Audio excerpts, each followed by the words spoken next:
اس لیے یہ باتیں آپ کے ذہن میں نہیں ہونی چاہیے. آپ کے ذہن میں یہ ہونا چاہیے کہ یہ وظیفہ کر کے اللہ تعالیٰ سے جو مانگوں گا وہ مجھے ضرور ملے گا. آپ نے مایوس نہیں ہونا, آپ نے نا امید نہیں ہونا, آپ نے شک نہیں کرنا. ٹھیک ہے. سب سے پہلے آپ نے ٹائم اس کا کوئی خاص نہیں ہے, فکس نہیں ہے, آپ کسی ٹائم بھی اس عمل کو کر سکتے ہیں. بہتر ہے کہ رات کے وقت کر لیا جائے کیونکہ رات کے وقت خاموشی ہوتی ہے.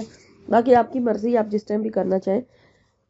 لیکن آپ نے ایسے ٹائم پہ کرنا ہے کہ کوئی آپ کو ڈسٹرب نہ کرے. وظیفے کے دوران کوئی آپ کو بلائے نہ, کیونکہ پھر سارا جو وظیفے کا وہ ایک تسلسل سا بنا ہوا ہوتا ہے وہ ٹوٹ جاتا ہے.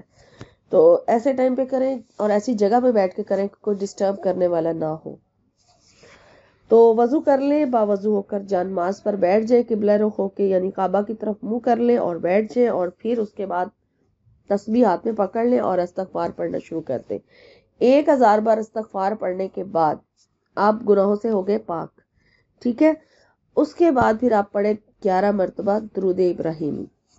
11 مرتبہ درود شریف پڑھنے کے بعد اپنے مقصد کی کریں نیت, جس مقصد کے لیے آپ نے یہ وظیفہ شروع کیا ہے. یعنی کہ یہ خالص اسی مقصد کے لیے ہے, کسی کو اپنی یاد دلانے کا عمل.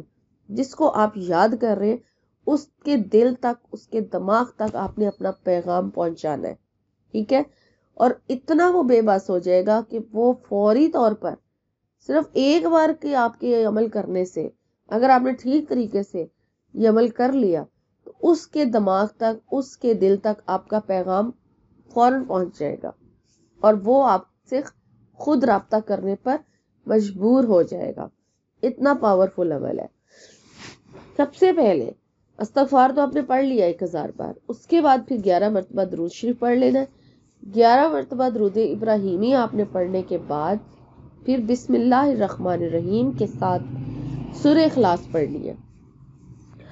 اور سورہ اخلاص بھی جو ہے وہ آپ نے 11 مرتبہ ہی پڑھنی ہے. بسم اللہ آپ چاہے شروع میں ایک بار پڑھ لیں تو چاہے ہر بار سورہ اخلاص کو پڑھنے سے پہلے بسم اللہ پڑھیں, یہ آپ کی مرضی ہے. ایک بار بسم اللہ الرحمن الرحیم پڑھ لی, پھر سورہ اخلاص کو 11 مرتبہ پڑھنا ہے. پھر اس کے بعد آپ نے 11 مرتبہ ہی بسم اللہ الرحمن الرحیم ایک بار پڑھے اور سورہ کوثر پڑھنی ہے. ٹھیک ہے. 11 مرتبہ پہلے سورہ اخلاص پڑھی ہے, پھر 11 مرتبہ سورہ کوثر پڑھنی ہے, اور اس کے بعد پھر 11 مرتبہ اللہ تعالیٰ کا نام یا ودودو پڑھنا ہے. اور اس سارے عمل کے دوران آپ کے محبوب کا تصور آپ کے ذہن میں رہنا چاہیے. ٹھیک ہے. اس کی شکل آپ کے ذہن میں رہنی چاہیے. اور پھر اگر موبائل میں آپ کے پاس اس کی کوئی تصویر موجود ہے, یا ویسے اگر آپ کے محبوب کی کوئی تصویر آپ کے پاس موجود ہے تو وہ اپنے پاس رکھ لیں, لیکن اپنے سامنے نہیں رکھنی, سائڈ پہ رکھنی ہے.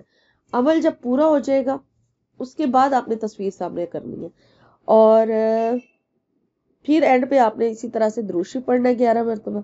پہلے آپ نے 11 مرتبہ سورہ اخلاص پڑھی, پھر 11 مرتبہ سورہ کوثر, پھر اللہ تعالیٰ کا نام یا ودودو, پھر اس کے بعد 11 مرتبہ درود ابراہیمی اینڈ پہ پڑھا. شروع میں بھی پڑھنا ہے اور اینڈ پہ بھی. اور پھر اس کے بعد اگر آپ کے پاس تصویر ہے تو اس کے اوپر پھونک مار دیں, پھونک مار دیں. اور اگر آپ یہ کریں کہ پہلے آپ نے سورہ اخلاص پڑھی ہے, جب اس وقت محبوب کی تصویر سامنے کریں اور اس پر دم کر دیں. پھر جب 11 مرتبہ سورہ کوثر پڑھیں, پھر محبوب کی تصویر سامنے کریں, اس پر دم کر دیں. اور پھر تیسری بار جب اللہ تعالیٰ کا نام یا ودودو پڑھیں, پھر محبوب کی تصویر سامنے کریں اور اس پر دم کر دیں. تو اس طرح بھی بہت اچھا ہو جائے گا. اور اگر آپ کے پاس تصویر نہیں بھی ہے تو غائبانہ اپنے ذہن میں اس کا تصور کرتے ہوئے ہوا میں پھونک مار دیں, یعنی کہ آپ نے اس پر دم کر دیا.